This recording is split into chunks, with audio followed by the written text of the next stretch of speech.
한평생 가족을 위해 살아왔는데 나이가 들고 보니 이상한 순간이 찾아옵니다. 분명 함께 있는데 자식과 손자, 손녀들의 웃음소리가 바로 옆에서 들립니다. 하지만 문득 마음이 텅 빈 것처럼 느껴지고 눈물이 두 볼을 타고 주르르 흐릅니다. 아들의 사소한 말에도 서운하고 밤에 잠을 이루지 못합니다. 혼자 밥을 먹다가 수저를 내려놓은 적이 있으십니까? 딱히 슬픈 것도 아닌데 그냥 손이 멈췄습니다. 밥이 식어가는 것을 알면서도 한참 그대로 앉아 있었습니다. 왜 그랬는지 자신도 모릅니다. 그냥 그랬습니다. 그런데 그게 이상한 것이 아닙니다. 혼자라서 외로운 것이 아니기 때문입니다. 아직 나 자신과 친해지지 못해서 어색한 것입니다. 그리고 그 어색함은 반드시 지나갑니다. 보건복지부가 발표한 2024년 노인 실태 조사에서 놀라운 결과가 나왔습니다. 혼자 사는 노인 중 지역사회 활동에 참여하는 분들의 삶의 만족도가 자녀와 동거하는 노인보다 오히려 높게 나왔습니다. 혼자인데 더 행복하다고? 어떻게 그게 가능할까요? 오늘은 그 비밀을 함께 들여다보는 시간입니다. 혼자 산다는 것이 외롭고 쓸쓸한 것이 아니라 어쩌면 인생에서 처음으로 진짜 나로 살 수 있는 가장 좋은 시간이라는 것. 나이 들수록 혼자 사는 노년이 가장 축복인 이유 5가지를 알려드리겠습니다. 지금 시작하겠습니다. 그런데 본론으로 들어가기 전에 먼저 한 분의 이야기를 들어주십시오. 충남 홍성에 사는 정말순 씨, 올해 69살입니다. 남편이 떠난 것은 62살 때였습니다. 오랜 투병 끝이었습니다. 2년 동안 병원과 집을 오가며 남편 곁을 지켰고 마지막 순간도 말순 씨의 손을 잡은 채였습니다. 장례를 치르고 집에 돌아온 첫날 밤, 말순 씨는 남편의 빈자리를 느끼지 않으려고 TV를 틀었습니다. 그래도 느껴졌습니다. 아들은 캐나다에 있었습니다. 딸은 제주도에 살고 있었습니다. 둘 다 당장 달려왔지만 일주일 뒤에는 각자의 자리로 돌아가야 했습니다. 말순 씨는 괜찮다고 했습니다. 걱정하지 말라고 했습니다. 웃으면서 손을 흔들었습니다. 그리고 현관문이 닫히는 소리를 들으며 부엌 바닥에 주저앉았습니다. 소리 없이 울었습니다. 올해 아무도 없으니까 소리 없이 울지 않아도 됐는데 그냥 소리가 나오지 않았습니다. 그로부터 7년이 지났습니다. 지금 말순 씨는 홍성 읍내 작은 아파트에서 혼자 삽니다. 아침 6시에 일어납니다. 혼자 밥을 짓습니다. 오전에는 자신이 만든 시니어 텃밭 동아리 회원들과 밭을 돌봅니다. 오후에는 된장 담그는 법을 유튜브 영상으로 올립니다. 구독자가 1200명을 넘었습니다. 캐나다에 있는 아들이 지난달 영상통화를 하면서 말했습니다. 엄마, 나도 엄마처럼 나이 들고 싶어. 말순 씨는 전화를 끊고 혼자 웃었습니다. 7년 전 부엌 바닥에 주저앉아 소리 없이 울던 그 여자가 지금은 아들이 닮고 싶어하는 사람이 됐습니다. 그 사이에 무슨 일이 있었던 걸까요? 홍성 읍내 복지관에서 우연히 만난 친구 오숙자 씨가 건넨 말 한마디가 있었습니다. 나는 지금 내 인생에서 제일 잘 살고 있어. 혼자인데, 자식들이 멀리 있는데, 그런데 제일 잘 살고 있다고. 그 말이 씨앗이 됐습니다. 오늘 그 씨앗이 어떻게 자랐는지 5가지 이유로 말씀드리겠습니다. 첫 번째 이유입니다. 내 방식대로 살아도 됩니다. 전북 익산에 사는 김점순 씨, 올해 72살입니다. 이분은 평생 선택을 남에게 맡기며 살았습니다. 어릴 때는 부모님이 결정했고 결혼하고 나서는 남편이 결정했습니다. 어디에서 살 것인지, 아이들을 어느 학교에 보낼 것인지, 집안 가구 배치도, 여행지도, 명절 음식 종류도. 점순 씨의 의견이 반영된 결정은 살면서 거의 없었습니다. 남편이 결정하는 것이 틀리지 않았습니다. 남편이 나쁜 사람이 아니었습니다. 그냥 원래부터 그런 집이었습니다. 남편이 먼저 결정하고 점순 씨가 따라가는 구조. 그렇게 45년이 흘렀습니다. 남편이 세상을 떠나고 처음으로 혼자 살 집을 구하던 날이었습니다. 부동산 중개인이 물었습니다. 어떤 집을 원하세요? 점순 씨는 그 질문 앞에서 잠시 말문이 막혔습니다. 태어나서 처음 받아보는 질문 같았습니다. 어떤 집을 원하세요? 내가 원하는 집. 점순 씨는 천천히 말했습니다. 햇살이 잘 드는 집이요. 오전에 빛이 드는 집이면 좋겠어요.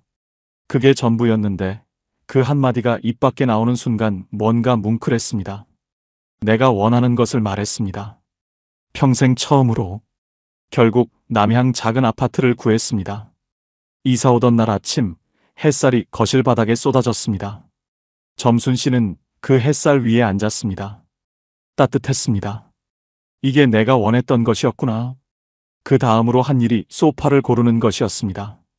남편은 늘 짙은 갈색 소파를 좋아했습니다. 점순 씨는 늘 연한 베이지색이 좋았습니다. 한 번도 말한 적이 없었습니다. 그냥 갈색 소파에서 살았습니다. 가구점에 가서 베이지색 소파를 골랐습니다. 집에 들여놓고 앉았을 때 이상하게 눈물이 났습니다. 슬퍼서가 아니었습니다. 뭐랄까요? 45년 동안 만나지 못했던 나를 드디어 만난 것 같은 느낌이었습니다. 소파 하나에서 그런 느낌이 드는 것이 이상해 보이십니까? 이상한 것이 아닙니다. 작은 선택들이 모여 자아를 만들기 때문입니다. 내가 원하는 것을 선택하고 그 선택의 결과 속에서 살아가는 것. 그것이 자신이 누구인지를 알아가는 과정입니다. 에픽테토스는 말했습니다. 우리가 통제할 수 있는 것은 오직 우리 자신의 선택뿐이다. 세상이 어떻게 돌아가든 남이 어떻게 하든 내가 선택할 수 있는 것들을 내가 선택할 때 사람은 비로소 자신의 삶을 삽니다. 혼자 사는 노년은 그 선택의 힘이 처음으로 온전히 자기 손에 돌아오는 시간입니다. 오늘 아침 무엇을 먹을지, 몇 시에 잠들지, 거실에 어떤 꽃을 놓을지 그 사소한 결정들이 쌓여 여러분만의 하루가 만들어집니다. 그 하루가 쌓여 여러분만의 노후가 만들어집니다. 지금 혼자 사시면서 내가 뭘 좋아하는지도 모르겠다 싶으신 분이 계십니까? 괜찮습니다. 오래 잊고 살았던 것이니까요. 천천히 찾으시면 됩니다. 소파 색깔 하나부터 시작하셔도 됩니다. 두 번째 이유입니다. 잘 사는 엄마가 자식을 편하게 합니다. 이것이 역설처럼 들리실 수 있습니다. 그런데 들어보시면 그렇지 않습니다. 정말순 씨의 아들은 캐나다에 살고 있습니다. 아들이 이민을 결심했을 때 말순 씨는 말리지 않았습니다. 마음속으로는 가지 말았으면 했지만 말리지 않았습니다. 가서 잘 살아라. 딱 그 한마디를 했습니다. 아들이 떠나고 나서 말순 씨는 한동안 힘들었습니다. 딸도 제주에 있고 아들도 캐나다에 있고 명절에도 혼자, 생일에도 혼자. 처음 2년은 아들이 영상통화를 걸어올 때마다 말순 씨는 웃으면서 말했습니다. 나 괜찮아. 걱정하지 마. 그 말이 반복될수록 아들의 목소리에서 죄책감이 느껴졌습니다. 통화가 끝난 뒤에도 아들이 편치 않다는 것을 말순 씨는 알았습니다. 그런데 달라진 것은 말순 씨가 진짜로 잘 살기 시작하면서부터였습니다. 텃밭 동아리를 만들고 된장 담그는 영상을 올리기 시작하면서부터 아들에게 전화해서 말했습니다. 나 요즘 유튜브 한다. 아들이 웃었습니다. 엄마가요? 진짜요? 그 다음 통화 때 아들이 말했습니다. 엄마 영상 봤어요. 댓글도 달았어요. 그 다음 달에는 아들이 먼저 영상 통화를 걸어왔습니다. 엄마, 이번 영상은 뭐 할 거야? 그리고 지난달이었습니다. 아들이 말했습니다. 엄마, 나도 엄마처럼 나이 들고 싶어. 말순 씨는 그 말이 왜 그렇게 좋았는지 한참 생각했습니다. 그 말은 단순한 칭찬이 아니었습니다. 엄마가 잘 살고 있다는 확인이었습니다. 엄마가 괜찮다는 것이 아니라 엄마가 빛나고 있다는 말이었습니다. 한국노인인력개발원이 2024년에 발표한 연구에서 이런 결과가 나왔습니다. 지역사회 활동에 참여하는 독거노인의 경우 자녀와의 관계 만족도가 비참 여군보다 유의미하게 높게 나타났습니다. 함께 살지 않아도, 아니 함께 살지 않기 때문에 관계가 더 좋아질 수 있다는 것입니다. 이유가 있습니다. 부모가 힘들어 보이면 자녀는 죄책감을 느낍니다. 죄책감을 느끼는 관계는 오래 지속되기 어렵습니다. 반면 부모가 자기 삶을 즐기고 있으면 자녀는 편안해집니다. 편안한 관계는 자꾸 닿고 싶어집니다. 부모가 행복한 모습을 보여주는 것이 자녀에게 줄 수 있는 가장 큰 안도이고 가장 오래 남는 교육입니다. 지금 자녀에게 짐이 될까봐 걱정하시는 분이 계십니까? 짐이 되지 않으려면 잘 사시면 됩니다. 잘 산다는 것은 화려하게 사는 것이 아닙니다. 내 하루를 내가 주도하며 작은 것에서 즐거움을 찾으며 사는 것입니다. 그 모습이 자녀에게 가장 든든한 선물입니다. 세 번째 이유입니다. 실컷 울 수 있어야 털고 일어납니다. 경기도 양평에 사는 이봉순 씨, 올해 75살입니다. 이분은 남편이 떠난 지 5년이 됐습니다. 처음 2년은 딸 집에서 함께 살았습니다. 딸이 좋은 사람이었습니다. 따뜻하게 대해줬습니다. 그런데 남편 기일이 돌아왔을 때였습니다. 딸이 정성껏 밥상을 차려줬습니다. 봉순 씨는 밥상 앞에 앉아 음식을 먹으면서 내내 울지 않으려고 애를 썼습니다. 딸이 신경 쓰일 것 같았습니다. 오늘은 슬프면 안 될 것 같았습니다. 그래서 웃으면서 맛있다고 했습니다. 잘 먹었다고 했습니다. 딸이 뒷정리를 하러 부엌에 들어간 사이에 방으로 들어가 문을 닫고 베개에 얼굴을 묻었습니다. 거기서 울었습니다. 소리를 죽이고 그 울음이 다 끝나지 않았습니다. 울다가 멈춘 것이었습니다. 남이 있으니까. 봉순 씨는 그게 이상하게 더 힘들었다고 합니다. 슬픔을 다 울지 못한 것이 오히려 더 오래 남았습니다. 지금은 혼자 삽니다. 작년 기일에는 혼자 밥 한 공기를 차렸습니다. 남편이 좋아하던 고등어 조림과 두부찌개. 남편 사진 앞에 놓고 봉순 씨는 혼자 앉았습니다. 그리고 울었습니다. 소리를 죽이지 않았습니다. 아무도 없었습니다. 1시간을 울었습니다. 실컷. 그렇게 울었더니 이상한 일이 생겼습니다. 울음이 끝났을 때 처음으로 다 울었다는 느낌이 들었습니다. 텅 빈 느낌이 아니었습니다. 가벼운 느낌이었습니다. 무거운 짐 하나를 제대로 내려놓은 것 같은 느낌. 봉순 씨는 그날 이후 남편 생각을 하면 여전히 눈물이 나지만 그 눈물이 전처럼 무겁지 않다고 했습니다. 심리학에서는 이것을 애도의 완결이라고 합니다. 슬픔은 충분히 울어야 소화됩니다. 중간에 막히면 안으로 쌓입니다. 쌓인 슬픔은 몸을 무겁게 만들고 마음을 굳게 만들고 이유 없이 화가 나게 만듭니다. 혼자 사는 공간은 그 슬픔을 끝까지 울 수 있는 공간입니다. 누군가에게 보여지지 않아도 되는 공간, 참지 않아도 되는 공간. 그것이 사실 아주 소중한 것입니다.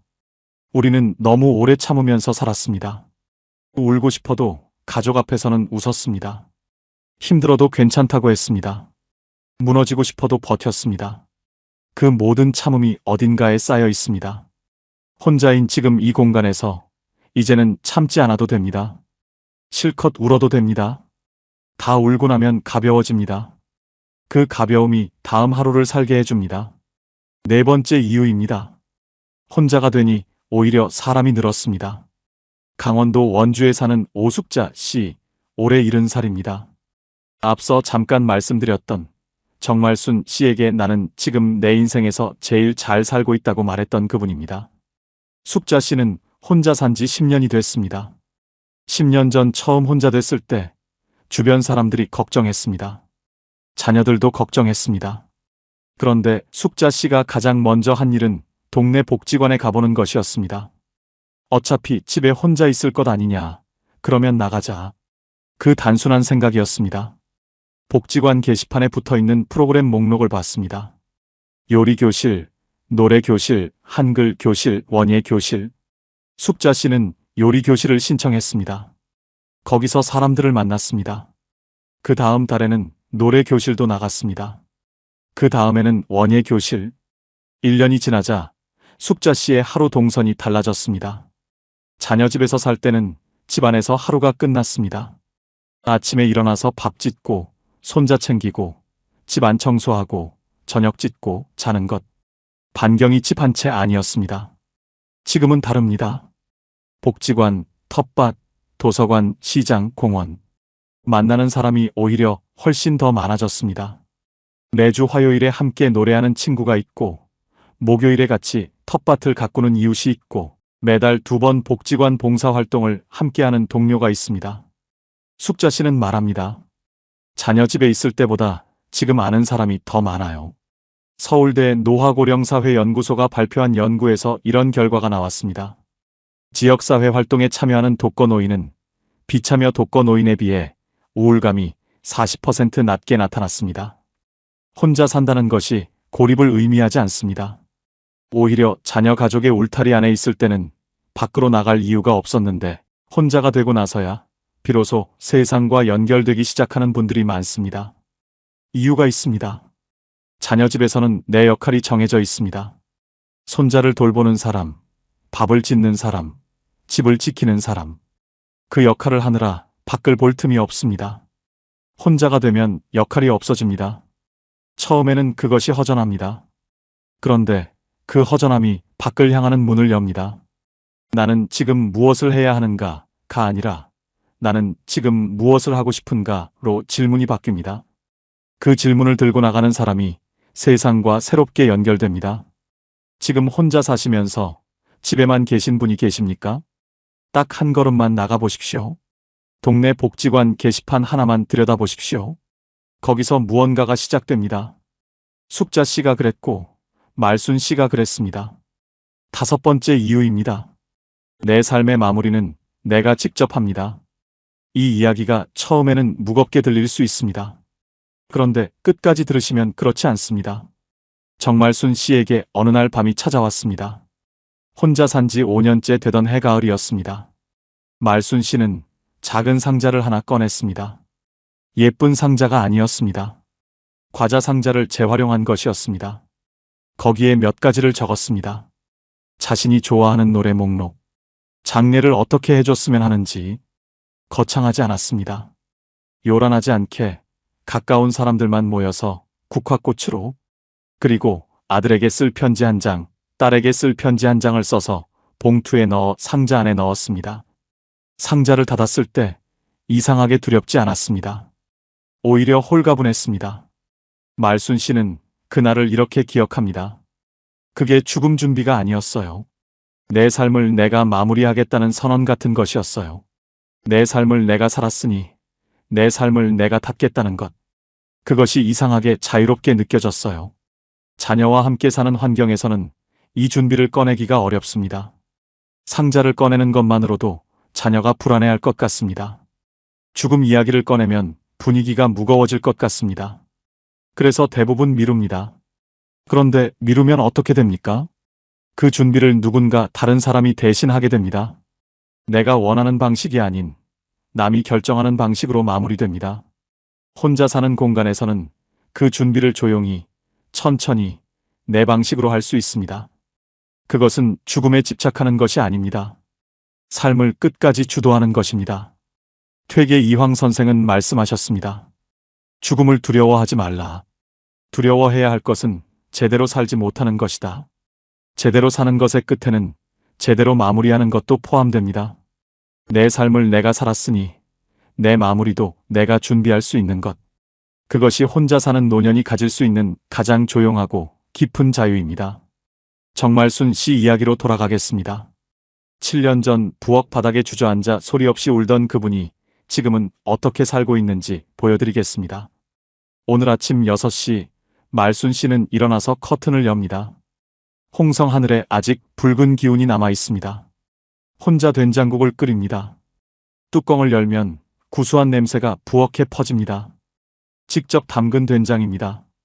밥상 앞에 혼자 앉습니다. 아무도 눈치 볼 사람이 없습니다. 국을 한 숟갈 뜨면서 혼자 웃습니다. 이유 없이 웃습니다. 그냥 맛있어서. 오전에는 텃밭 동아리 회원 5명과 밭에 나갑니다. 봄 채소 씨앗을 심는 날입니다. 땅에 손을 넣을 때마다 흙이 서늘하고 부드럽습니다. 옆에 있는 70대 이웃이 말합니다. 오늘 씨앗 얼마나 심어요? 말순 씨가 말합니다. 많이 심어요. 나눠줄 사람이 많으니까. 오후에는 핸드폰 거치대 앞에 앉아서 영상을 찍습니다. 오늘 주제는 봄 된장국 끓이는 법입니다. 카메라 앞에서 말순 씨는 자연스럽습니다. 처음 찍을 때는 말이 꼬였는데 지금은 술술 나옵니다. 영상을 올리고 나면 댓글이 달립니다. 어르신 덕분에 저도 된장국 처음 끓여봤어요. 말순 씨는 그 댓글 하나에 한참 웃습니다.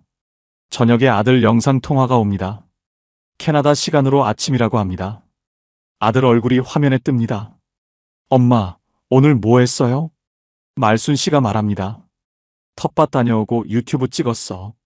아들이 웃습니다. 엄마 진짜 바쁘다. 전화 끊고 말순 씨는 빈 화면을 잠깐 바라봅니다. 저 아이가 저렇게 환하게 웃어주는 것이 고맙다는 생각이 듭니다.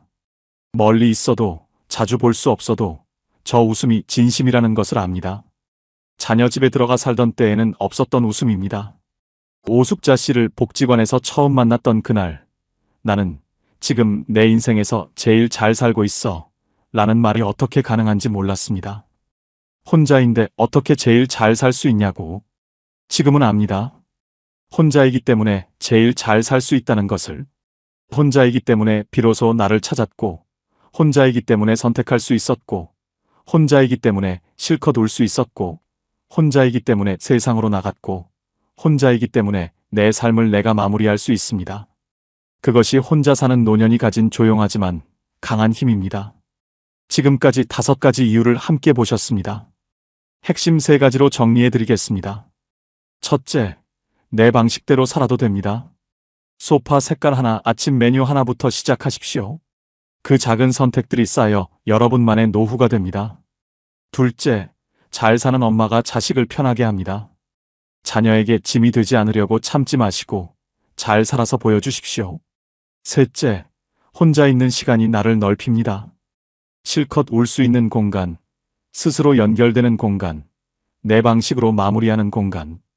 그것이 혼자 사는 노년의 진짜 힘입니다. 이번 주 한 가지만 해보십시오.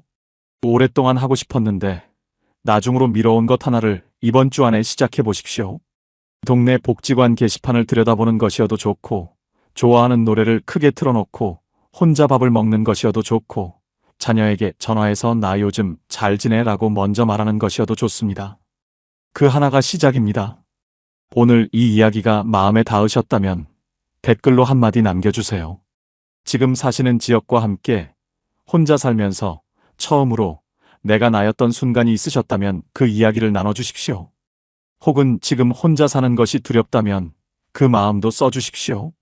여러분의 댓글 한 줄이 지금 이 영상을 보고 있는 누군가에게 가장 현실적인 용기가 됩니다. 여러분, 평생 가족을 위해 살아오셨습니다. 그 세월이 얼마나 깊고 무거운 사랑이었는지 모릅니다. 이른 아침부터 늦은 밤까지 아무도 알아주지 않아도 묵묵히 자기 자리를 지켜오셨습니다.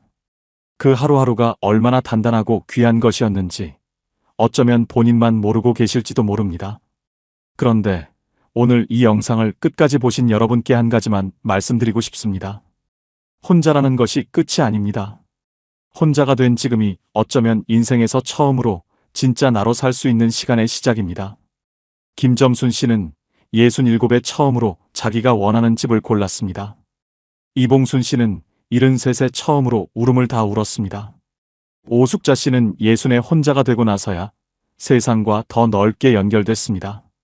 그리고 정말순 씨는 69에 아들이 닮고 싶어하는 사람이 됐습니다.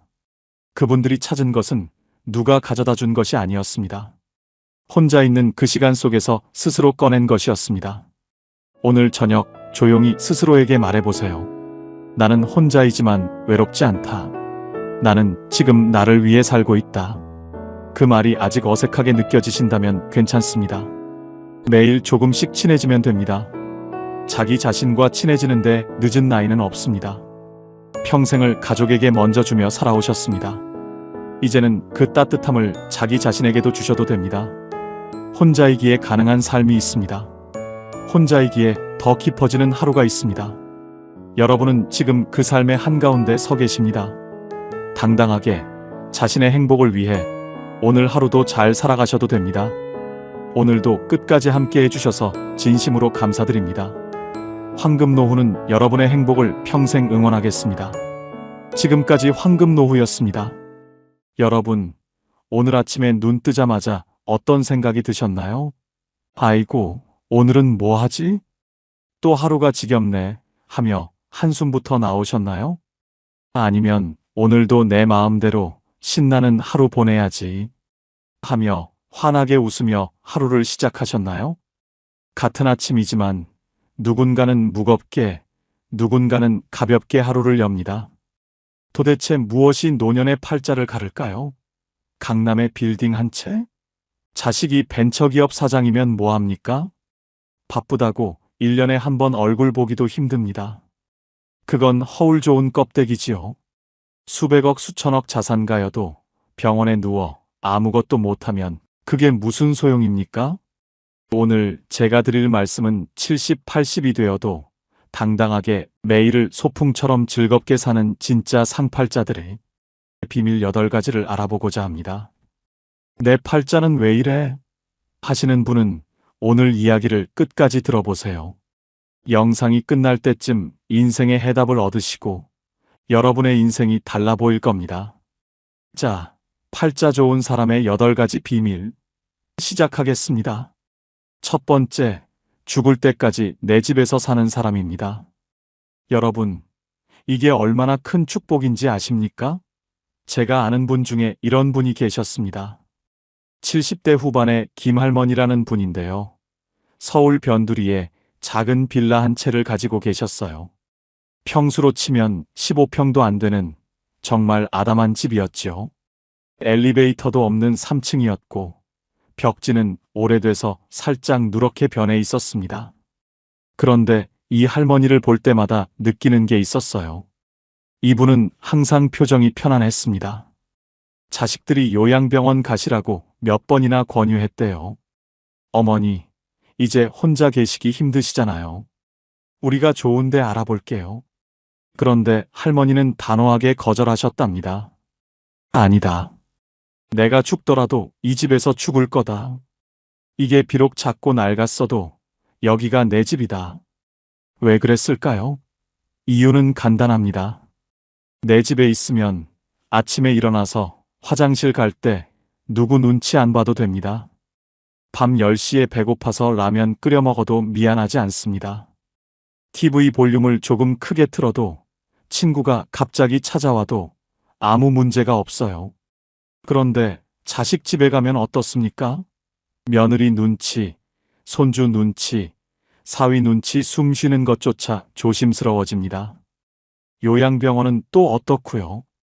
아무리 좋은 시설이라 해도 거긴 내 집이 아닙니다. 정해진 시간에 밥 먹고 정해진 시간에 자야 하고 내 마음대로 할 수 있는 게 하나도 없지요. 그래서 말씀드립니다. 내 집이라는 건 단순히 건물 한 채를 의미하는 게 아닙니다. 그건 자유입니다. 존엄입니다. 권력입니다. 아무리 작아도 아무리 낡아도 내 명의로 된 집 한 채가 있다는 것. 그곳에서 내가 하고 싶은 대로 살 수 있다는 것. 이게 바로 노년의 첫 번째 팔자입니다. 혹시 여러분 중에 자식한테 집을 넘겨주신 분 계십니까? 아니면 집을 팔아서 돈을 자식한테 주신 분? 그렇다면 한번 생각해 보세요. 지금 여러분은 어디에 살고 계십니까? 자식이 마련해준 집에 살고 계시다면 그게 과연 진짜 내 집일까요? 물론 효자 효녀들이야 부모님 모시는 걸 당연하게 여기겠지만 문제는 여러분의 마음입니다. 아무리 자식이 잘해줘도 내 명의가 아니면 마음 한구석이 늘 불편합니다. 내가 여기 있어도 되나 이런 생각이 자꾸 들거든요. 저는 어르신들한테 항상 이렇게 말씀드립니다. 집은 마지막까지 절대 넘기지 마세요. 그게 여러분의 생명줄입니다. 조금 강한 표현 같지만 이게 현실입니다. 내 집이 있어야 자식들 앞에서도 당당할 수 있고 내 인생의 마지막까지 주도권을 쥘 수 있습니다. 김할머니는 결국 그 작은 빌라에서 85세까지 사시다가 어느 봄날 아침 편안하게 돌아가셨습니다. 자식들이 발견했을 때 할머니는 당신이 평생 좋아하시던 베란다 자리에 앉아 계셨대요. 창문 너머로 아침 햇살이 쏟아지는 그 자리에서 말이지요. 장례식장에서 들은 이야기인데 할머니의 큰딸이 이렇게 말씀하시더군요. 어머니는 평생 당신이 원하는 대로 사셨어요. 마지막까지도요. 그게 어머니가 우리한테 주신 가장 큰 선물이에요. 내 집. 그게 얼마나 큰 축복인지 혹시 여러분은 생각해 보신 적이 있으신가요? 두 번째, 매달 꼬박꼬박 나오는 연금이 있는 사람입니다. 이게 정말 중요합니다. 왜냐하면 돈이라는 게 나이 들수록 단순히 물질적 가치를 넘어서거든요. 그건 자존심이고 자유이고 때로는 관계를 지키는 방패막이가 되기도 합니다. 제가 아는 두 분의 어르신 이야기를 해드리겠습니다. 비슷한 나이, 비슷한 환경인데 삶의 질이 완전히 다른 두 분이었어요. 한 분은 박할아버지, 평생 공무원으로 일하시다 정년 퇴임하신 분입니다. 매달 200만 원 정도의 연금이 나오셨죠. 또 한 분은 이 할아버지, 자영업을 하시다가 80 가까이 되어 은퇴하신 분인데 연금이 없으셨습니다. 자식들이 한 달에 50만 원씩 용돈을 드렸어요. 겉으로 보기엔 박할아버지가 돈이 더 많으니까 당연히 더 여유롭겠지 생각하실 겁니다. 맞습니다. 그런데 여기엔 돈의 액수보다 더 중요한 차이가 있었어요. 바로 누구 이름으로 나오는 돈인가 하는 겁니다. 박할아버지는 매달 20일이 되면 본인 통장으로 연금이 들어왔습니다. 아무한테도 손 벌릴 필요 없이 그냥 국가에서, 정확히는 당신이 평생 일한 대가로 자동으로 입금되는 돈이었지요. 할아버지는 그 돈으로 마트에서 장도 보시고 가끔 친구들 만나면 밥도 사시고 손주들한테 용돈도 주셨습니다.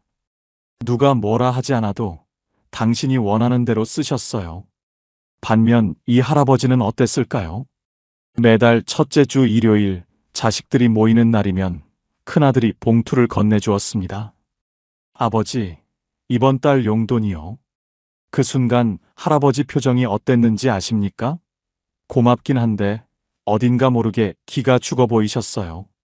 봉투를 받으면서 고맙다, 고맙다 연신 말씀하시는데 그 고마움 뒤에 미안함이 묻어 있었습니다.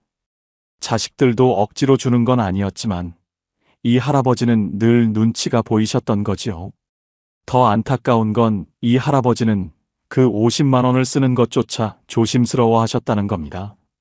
애들이 번 돈인데 하시면서 본인 몸이 아파도 병원 가는 걸 미루시고 친구 만나는 것도 자제하셨어요. 돈의 액수가 문제가 아니었습니다.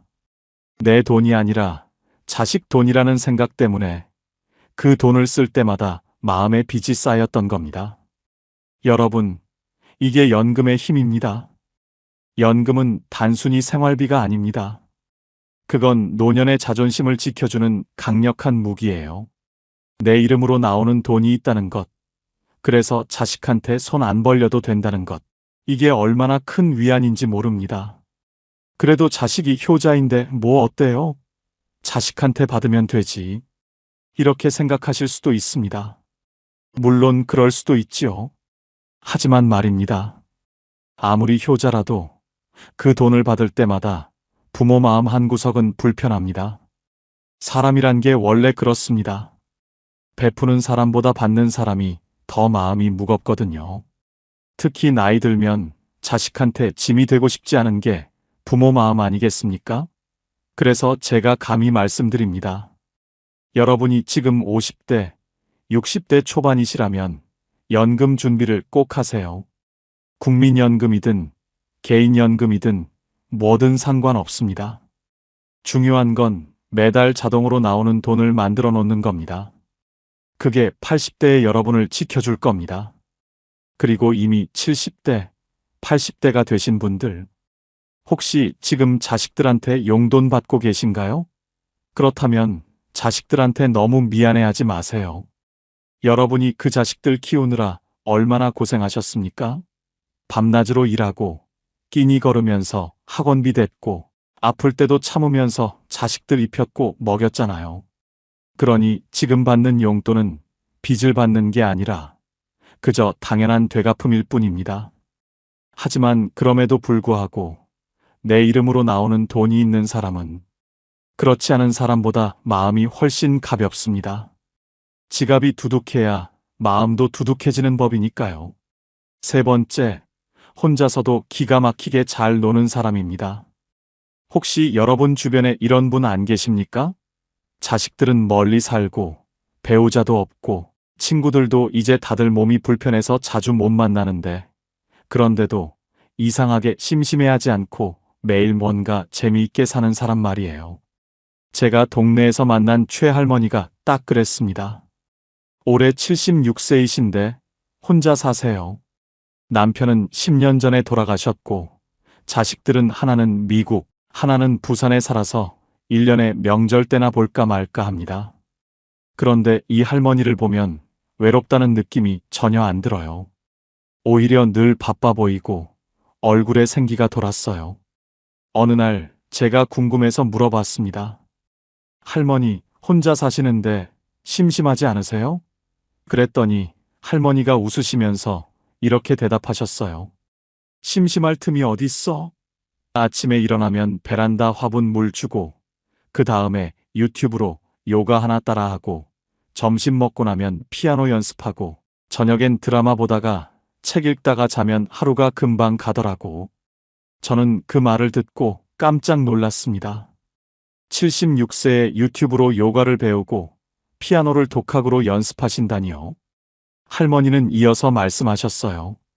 처음엔 나도 남편 없고 나이 드니까 외로웠어. 그런데 자꾸 사람들 찾아다니고 전화하고 그러다 보니까 나만 힘들더라고. 다들 바쁘고 또 나이 들면 각자 사정이 있잖아. 그래서 생각했지. 차라리 혼자 즐길 수 있는 걸 찾자. 그게 답이었어. 여러분, 이게 정말 중요한 이야기입니다. 나이 들면 외로움이 찾아옵니다. 이건 누구도 피할 수 없는 현실이에요. 자식들은 자식들 인생이 있고, 친구들도 각자 사정이 있고, 배우자마저 먼저 가버리면 정말 혼자가 됩니다. 그런데 여기서 두 부류로 나뉩니다. 한 부류는 끊임없이 외부에서 즐거움을 구하는 사람들입니다.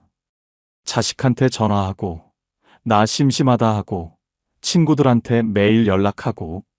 그런데 이게 문제가 뭐냐면, 상대방이 내 기대만큼 반응해주지 않으면 실망하고 서운해지거든요. 내가 이렇게 외로운데 자식들은 왜 안 오나, 친구는 왜 연락 안 하나 하면서 마음에 상처만 쌓이게 됩니다. 또 한 부류는 혼자서도 즐거움을 만들어내는 사람들입니다. 최할머니처럼 말이지요. 이런 분들은 타인에게 행복을 구걸하지 않습니다. 본인이 스스로 즐거움의 원천이 되는 거예요. 텃밭 가꾸기, 그림 그리기, 악기 배우기, 독서, 글쓰기, 유튜브 보기, 뭐든 상관없습니다. 중요한 건 그 시간이 온전히 내 것이고 내가 주도하는 시간이라는 점입니다. 철학자 쇼펜하우어가 이런 말을 했습니다. 홀로 있을 수 있는 사람만이 자유롭다. 나이 들어 진짜 자유로운 사람은 누구한테 기대지 않아도 되는 사람입니다. 물론 사람은 사회적 동물이니까 완전히 혼자 살 수는 없지요.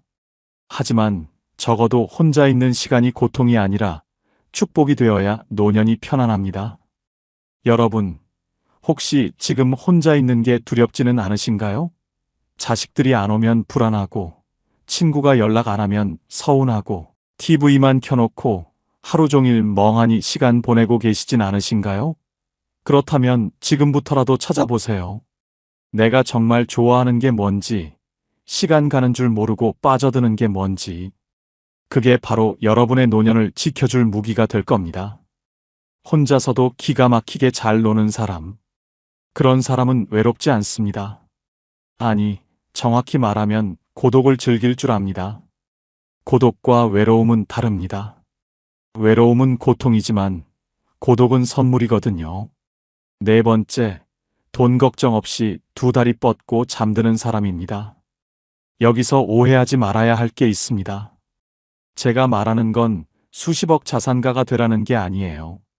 그저 분수에 맞게 쓸 돈이 준비되어 있으면 된다는 겁니다. 강 할아버지라는 분이 계셨습니다. 평생 중소기업에서 일하시다 은퇴하셨는데 재산이라고 해봐야 작은 아파트 한 채와 예금 몇 천만 원이 전부였어요. 자식들한테 물려줄 만한 큰 돈도 없고 해외여행 다닐 여유도 없었습니다. 하지만 이 할아버지는 늘 마음이 편안해 보이셨어요. 제가 어느 날 여쭤봤습니다. 할아버지, 노후 준비 잘하신 것 같아요. 그랬더니 할아버지가 이렇게 말씀하셨습니다. 잘하긴. 나 별로 가진 거 없어. 그냥 내일 먹을 쌀 걱정 안 하고, 아프면 병원 갈 돈 있고, 가끔 손주들 용돈 줄 수 있으면 그걸로 됐지 뭐. 욕심 안 내면 사는 게 별로 안 힘들더라고. 여러분, 이게 핵심입니다. 노후에 필요한 돈은 생각보다 많지 않습니다. 물론 병원비, 생활비, 여가비 이런 것들이 필요하긴 하지만 가장 중요한 건 마음의 안정이에요. 내일 당장 쌀이 떨어질까봐 조마조마하지 않고 갑자기 아파도 병원 갈 돈이 있다는 확신, 이게 노년의 평화를 만듭니다. 반대로 돈은 많은데 불안한 사람들도 있습니다. 제가 아는 한 할머니는 자식들한테 이미 재산을 다 물려주셨어요. 내가 죽으면 너희가 상속세 내느라 힘들까봐 하시면서 미리 증여하신 거지요. 그런데 문제가 뭐였는지 아십니까? 정작 본인 수중엔 돈이 별로 없게 된 겁니다. 자식들이 효자고 효녀니까 생활비는 대주지만 그래도 할머니는 늘 불안하셨어요. 내가 오래 살면 애들한테 짐이 되는 거 아닐까? 이런 걱정에 밤잠을 설치셨다고 합니다. 여기서 우리가 배울 교훈이 있습니다. 자식한테 재산을 물려주는 건 좋은데 본인 몫은 반드시 남겨놔야 한다는 겁니다. 죽는 날까지 본인이 쓸 돈은 본인이 직접 쥐고 있어야 해요. 그래야 자식들 앞에서도 당당하고 갑자기 목돈이 필요해도 누구한테 손 안 벌립니다. 돈이라는 건 이상합니다. 있으면 있는 대로 없으면 없는 대로 사는 게 인생인데 막상 노년이 되면 돈이 단순한 물질이 아니라 심리적 안전망이 되거든요. 통장에 찍힌 숫자가 많고 적음을 떠나서 나 지금 괜찮아. 당분간 걱정 없어. 이렇게 생각할 수 있느냐 없느냐가 삶의 질을 완전히 바꿔놓습니다. 그래서 말씀드립니다. 여러분이 지금 60대, 70대 초반이시라면 자식한테 미리 다 주지 마세요. 집도 그렇고 현금도 그렇고 최소한 본인이 90세, 100세까지 살 거 생각하고 넉넉하게 남겨두세요. 자식들이 아버지, 어머니, 증여하면 세금 절약돼요. 이렇게 말할 수도 있는데 절대 속지 마세요. 세금 아끼려다가 노년에 자존감 잃으면 그게 무슨 소용입니까? 강 할아버지는 지금도 그 작은 아파트에서 편안하게 사십니다. 자식들한테 물려준 건 없지만 자식들이 오히려 할아버지를 더 존중합니다. 왜냐하면 할아버지는 아직도 경제적으로 독립적이시거든요. 돈 달라고 안 하고 오히려 명절 때마다 용돈을 주시니까 자식들 입장에서도 부담 없고 편한 겁니다. 여러분, 돈 걱정 없이 두 다리 뻗고 잔다는 게 뭔지 아십니까? 밤에 누워서 내일 뭘 먹지? 병원비는 어떡하지? 자식한테 또 손 벌려야 하나? 이런 생각 안 하는 겁니다. 그냥 편안하게 눈 감고 오늘도 괜찮았어. 내일도 괜찮을 거야. 이렇게 생각하며 잠드는 겁니다. 5번째, 내 몸이 내 말을 잘 듣는 사람입니다. 이게 정말 중요합니다. 아무리 돈이 많아도, 아무리 자식이 잘나도 내 몸을 내가 제어할 수 없으면 행복하기 어렵습니다. 조 할아버지라는 분이 계셨어요. 젊었을 때 사업을 크게 하셔서 재산이 꽤 많으셨습니다. 서울에 아파트도 여러 채 있고 자식들도 다 잘 컸어요. 그런데 70대 중반에 중풍이 오셨습니다. 왼쪽 몸이 마비되면서 걷지도 못하고 말도 어눌해지셨어요. 자식들이 좋은 요양병원에 모시고 간병인도 붙여드렸지만 할아버지 표정은 늘 어두웠습니다. 어느 날 제가 병문안을 갔더니 할아버지가 눈물을 글썽이시면서 이렇게 말씀하시더군요. 말이 잘 안 나오셔서 한참을 애쓰셨는데 간신히 이렇게 말씀하셨습니다. 돈이 소용없더라. 화장실도 혼자 못 가는데 그 말을 듣고 저는 가슴이 먹먹했습니다.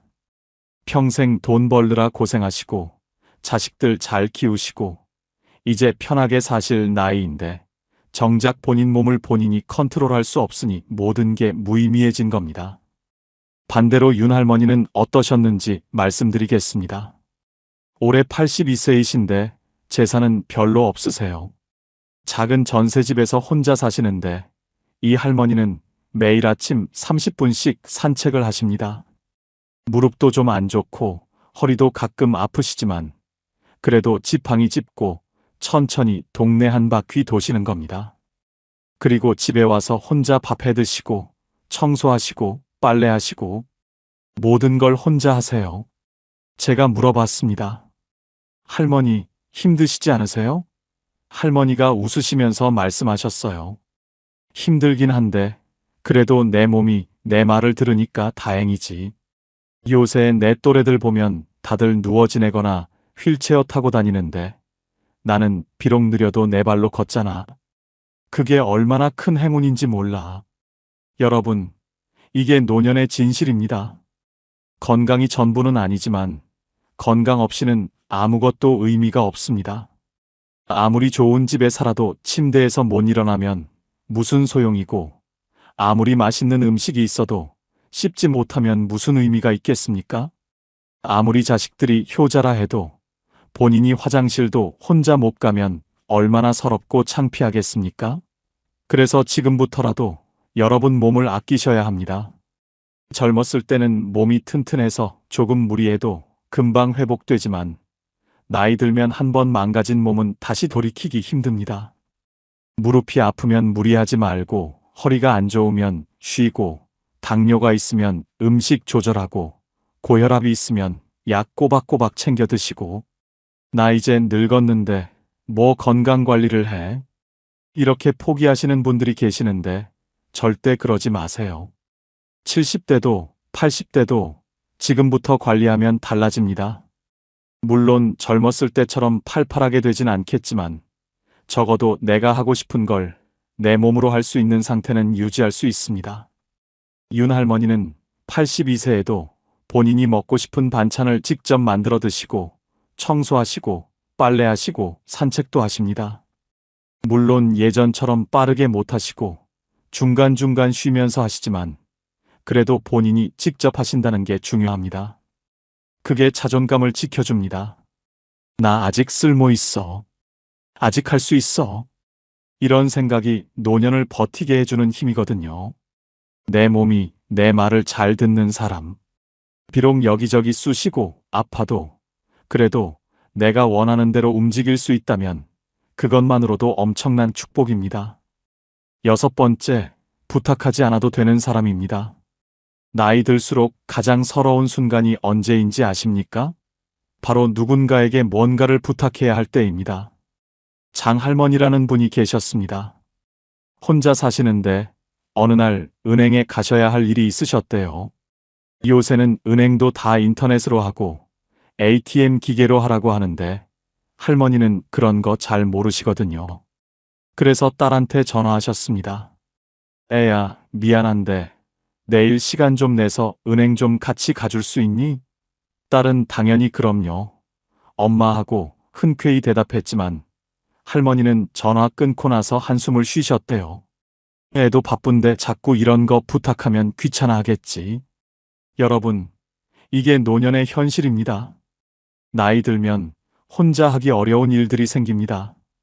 스마트폰 사용법도 어렵고 인터넷 뱅킹도 어렵고 관공서 서류 작성하는 것도 복잡하고 그럴 때마다 자식이나 지인에게 부탁해야 하는데 그게 입이 안 떨어지는 겁니다. 자존심도 상하고 미안하기도 하고 또 거절당할까봐 두렵기도 하고 그런데 말입니다. 어떤 분들은 부탁을 거의 안 합니다. 왜냐하면 미리미리 준비를 해놨거든요. 예를 들어 요즘 시대에 맞춰서 스마트폰 사용법을 조금씩이라도 배워놓은 분들, 인터넷 뱅킹을 천천히라도 혼자 할 수 있는 분들, 혹은 동사무소 가서 서류 작성할 때 직원한테 물어보면서라도 혼자 처리할 수 있는 분들, 이런 분들은 자식들한테 연락하는 빈도가 훨씬 적습니다. 나이 들었는데 무슨 스마트폰을 배워 하시는 분들 계시는데 천만의 말씀입니다. 지금이라도 배우세요. 완벽하게 못해도 됩니다. 그냥 기본적인 것만이라도 하시면 됩니다. 전화 걸기, 문자 보내기, 사진 찍기, 유튜브 보기, 은행 앱에서 잔액 확인하기. 이 정도만 하셔도 자식한테 부탁할 일이 절반으로 줍니다. 그리고 또 하나 중요한 게 있습니다. 병원 갈 때예요. 나이 들면 병원 갈 일이 많아지는데 그때마다 자식한테 병원 같이 가자 하면 자식들도 부담스럽습니다. 물론 큰 수술이나 중요한 진료는 당연히 함께 가야겠지만 단순히 약 타러 가거나 정기 검진 받으러 갈 때는 혼자 가실 수 있으면 좋습니다. 택시 타고 병원 가서 진료받고 약 타고 다시 집에 오는 거. 이게 가능하면 자식들도 훨씬 마음 편하고 본인도 당당합니다. 물론 모든 걸 혼자 다 하라는 게 아닙니다. 도움이 정말 필요할 땐 당연히 부탁하셔야지요. 하지만 부탁을 최소화할 수 있는 능력, 그게 노년의 자존감을 지켜줍니다. 나 아직 혼자 할 수 있어. 아직 쓸모 있어. 이런 생각이 우리를 젊게 만들거든요. 부탁하지 않아도 되는 사람. 누군가에게 고맙지만 미안하지 않은 노후. 이게 6번째 팔자입니다. 7번째, 오늘 하루를 이유 없이 만족하는 사람입니다. 이게 사실 가장 어려우면서도 가장 중요한 팔자일지도 모릅니다. 여러분, 혹시 요즘 이런 생각하시진 않으신가요? 오늘 뭐 특별한 일도 없었는데 그냥 평범하게 밥 먹고 TV 보고 그렇게 하루가 갔네 그러면서 왠지 허전하고 공허한 느낌. 뭔가 의미 있는 일을 해야 할 것 같은데 막상 하루를 돌아보면 별로 한 게 없는 것 같고 이런 마음 말입니다. 그런데 정할아버지는 다르셨습니다. 올해 78세이신데 이분은 특별한 취미도 없고 큰 계획도 없으세요. 그냥 아침에 일어나서 세수하고 아침 먹고 동네 한 바퀴 걷고 점심 먹고 낮잠 자고 저녁 먹고 TV 보다가 책 조금 읽고 주무세요. 매일 똑같은 일상입니다. 제가 물어봤습니다. 할아버지, 매일 똑같은데 심심하지 않으세요? 할아버지가 웃으시면서 이렇게 대답하셨어요. 심심하긴. 근데 있잖아. 나 이 나이까지 살면서 깨달은 게 하나 있어. 특별한 일이 없다는 게 얼마나 큰 행운인지. 아프지 않고, 배고프지 않고, 추위에 떨지 않고, 그냥 평범하게 하루를 보낼 수 있다는 게 사실은 기적이더라고. 여러분, 이게 정말 중요한 깨달음입니다. 우리는 평생을 뭔가 특별한 것을 추구하며 살아왔습니다. 더 좋은 직장, 더 큰 집, 더 많은 돈, 자식들의 성공. 늘 무언가를 향해 달려왔죠. 그런데 나이 들면 이제 더 이상 추구할 게 별로 없어집니다. 직장도 은퇴했고, 집도 정해졌고, 자식들도 다 컸고, 그러니까 갑자기 허전해지는 겁니다. 이제 뭘 하며 살지? 하지만 정할아버지는 다른 관점을 가지고 계셨습니다. 뭘 하며 사나가 아니라 살아있다는 것 자체에 감사하신 거예요. 아침에 눈 떠서 따뜻한 물로 세수할 수 있고, 밥을 씹어 먹을 수 있고, 동네를 걸을 수 있고, 햇볕을 쬐을 수 있고, 밤에 편안하게 잠들 수 있는 것. 이게 다 특별한 일이라고 생각하신 겁니다. 조선시대 학자 정약용 선생이 이런 말씀을 하셨습니다. 평범한 하루가 쌓여 비범한 인생이 된다. 매일 특별한 일이 있어야 행복한 게 아니라 평범한 하루를 감사히 받아들일 수 있는 마음이 진짜 행복이라는 뜻이겠죠. 그래서 말씀드립니다. 여러분, 오늘 하루 특별한 일 없으셨나요? 그럼 그게 오히려 감사한 일입니다.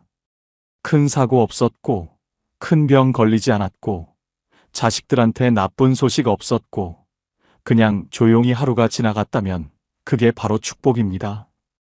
기대가 크지 않으니까 실망도 적고, 욕심이 적으니까 마음이 가볍고, 그렇게 살다 보면 늙을수록 더 편안해집니다. 과거에 그때 내가 이렇게 했으면 저 사람은 좋겠다. 나는 왜 이 모양인가 이런 생각들 이제 내려놓으세요. 그런 생각들이 우리를 늙게 만듭니다. 비교하고 후회하고 부러워하는 그 순간 우리는 지금 이 순간을 놓치게 됩니다. 그리고 지금 이 순간이 사실은 가장 소중한 건데 말이죠. 오늘 하루를 이유 없이 만족하는 사람. 특별한 이벤트 없어도 따뜻한 밥 한 끼, 햇볕 드는 오후, 조용한 밤이면 오늘도 괜찮다고 말할 수 있는 사람입니다. 마지막 8번째, 정리할 줄 아는 사람입니다. 이건 좀 냉정하게 들릴 수도 있는데 사실은 매우 중요한 이야기입니다. 홍 할머니라는 분이 계셨습니다. 이분은 평생 친구 관계를 매우 소중히 여기신 분이었어요. 젊었을 때부터 친구들과 자주 만나고 연락하고 모임도 열심히 참석하셨지요. 그런데 70대 중반이 되면서 할머니는 점점 피곤해지기 시작하셨습니다. 왜냐하면 친구들 중에 몇 분은 할머니를 만날 때마다 자기 자식 자랑만 하시고 또 몇 분은 늘 부정적인 이야기만 하셨거든요. 우리 며느리가 얼마나 못됐는지 아냐? 요새 세상 정말 살기 힘들어. 나 요즘 이것저것 다 아파서 죽을 것 같아. 만날 때마다 이런 이야기만 듣다 보니 할머니는 친구 만나고 나면 오히려 기분이 안 좋아졌습니다. 어느 날 할머니가 결심을 하셨습니다. 이제 나도 나이 들었는데 힘든 관계까지 억지로 유지할 필요 없겠다. 그래서 조용히 서서히 연락을 줄이기 시작하셨어요. 먼저 전화 안 하고 모임 참석도 빼기 시작하고 처음엔 좀 미안하고 불안하셨대요. 내가 너무 이기적인 건가? 친구들이 서운해하면 어떡하지? 그런데 시간이 지나니까 오히려 마음이 편해지더랍니다. 지금 할머니는 진짜 편한 친구 2~3명하고만 연락하며 지내십니다. 만나면 서로 기분 좋아지고 웃음이 나오고 헤어질 때 아쉬운 그런 친구들이요. 할머니가 말씀하시더군요. 나이 들수록 사람은 많을수록 좋은 게 아니더라. 편한 사람만 남아야 해. 외로움보다 더 사람을 늙게 만드는 건 억지 관계에서 오는 피로야. 여러분, 이게 정말 현명한 말씀입니다. 우리는 어렸을 때부터 친구는 많을수록 좋다. 인간관계가 중요하다 이런 말을 들으며 자랐습니다. 물론 틀린 말은 아니에요. 하지만 나이 들면 이야기가 달라집니다. 체력도 떨어지고 시간도 한정되어 있는데 굳이 불편한 관계까지 유지하면서 스트레스 받을 필요가 없는 겁니다. 불편한 관계란 무엇일까요? 만나고 나면 기분이 안 좋아지는 사람, 늘 나한테 뭔가를 요구하는 사람, 내 이야기는 안 듣고 자기 이야기만 하는 사람, 나를 깎아내리거나 비교하는 사람. 이런 사람들은 과감히 정리하셔야 합니다. 나이 들어서까지 그런 사람들한테 에너지 쏟을 여유가 없습니다. 그래도 오랜 친구인데 어떻게 그렇게 하냐 하실 수도 있습니다. 물론 오랜 인연이 소중하긴 하지요. 하지만 여러분, 오래 안다고 해서 꼭 좋은 관계는 아닙니다. 오히려 오래된 관계일수록 서로 습관적으로 상처 주고받는 경우도 많거든요. 그런 관계라면 정리하는 게 서로에게 좋을 수도 있습니다. 그렇다고 싸우거나 절교 선언할 필요는 없습니다. 그냥 조용히 연락을 줄이면 됩니다. 먼저 전화 안 하고, 모임 참석 안 하고, 그렇게 자연스럽게 멀어지면 됩니다. 처음엔 미안하고 불안할 수 있는데, 조금 지나면, 아, 이게 편하구나 하는 걸 느끼실 겁니다. 그리고 중요한 건 사람을 정리한다고 해서 외로워지는 게 아니라는 겁니다. 오히려 정리하고 나면 진짜 소중한 사람들이 보입니다. 만나면 편하고 웃음이 나오고 서로 힘이 되는 그런 사람들 말이지요. 그런 사람 한두 명만 있어도 노년은 외롭지 않습니다. 연락이 줄어도 불안하지 않은 사람, 혼자여도 초조하지 않은 사람, 불편한 관계는 조용히 내려놓을 줄 아는 사람. 이런 사람은 이미 팔자를 다 타고난 사람입니다. 자, 여러분. 지금까지 나이 들어 세상에서 가장 팔자 좋은 사람의 8가지 특징에 대해 말씀드렸습니다. 다시 한번 정리해 볼까요? 첫째, 죽을 때까지 내 집에서 사는 사람. 둘째, 매달 꼬박꼬박 나오는 연금이 있는 사람. 셋째, 혼자서도 기가 막히게 잘 노는 사람. 넷째, 돈 걱정 없이 두 다리 뻗고 잠드는 사람. 다섯째, 내 몸이 내 말을 잘 듣는 사람. 여섯째, 부탁하지 않아도 되는 사람. 일곱째, 오늘 하루를 이유 없이 만족하는 사람. 여덟째, 사람을 정리할 줄 아는 사람. 혹시 여러분은 이 중에서 몇 가지나 가지고 계신가요? 8개 다 가지고 계시다면 축하드립니다. 여러분은 이미 최고의 팔자를 타고난 분입니다. 4개나 5개 정도 가지고 계시다면 그것도 충분히 훌륭합니다. 완벽한 사람은 없으니까요. 그리고 만약 하나도 없다고 느끼신다면 걱정하지 마세요. 지금부터라도 하나씩 만들어 가시면 됩니다. 중요한 건 말입니다. 이 8가지는 사실 돈이나 지위로 살 수 있는 게 아니라는 겁니다. 이건 태도이고 선택이고 마음가짐입니다. 내 집에서 산다는 건 결국 독립적으로 살겠다는 의지고, 연금이 있다는 건 미리 준비했다는 거고, 혼자 잘 논다는 건 스스로를 사랑한다는 거고, 돈 걱정 없이 잔다는 건 분수를 안다는 거고, 몸이 말을 듣는다는 건 평소에 관리했다는 거고, 부탁 안 한다는 건 자립심이 있다는 거고, 하루에 만족한다는 건 감사할 줄 안다는 거고, 사람을 정리한다는 건 용기가 있다는 겁니다. 결국 이 모든 건 나를 존중하고 나를 지키는 삶으로 귀결됩니다. 나이 들수록 남한테 기대지 않고, 남과 비교하지 않고 내 방식대로 당당하게 사는 것. 이게 진짜 팔자 좋은 사람의 모습입니다. 여러분, 오늘 이 이야기를 들으시면서 혹시 마음에 와닿는 부분이 있으셨나요? 아니면 나도 저렇게 살고 싶다 하는 생각이 드셨나요? 그렇다면 오늘부터 작은 것 하나라도 시작해 보세요. 집 정리하기, 연금 알아보기, 혼자 할 수 있는 취미 찾기, 작은 돈이라도 모으기, 산책 시작하기, 스마트폰 배우기, 오늘 하루에 감사하기, 불편한 사람과 거리 두기. 뭐든 좋습니다.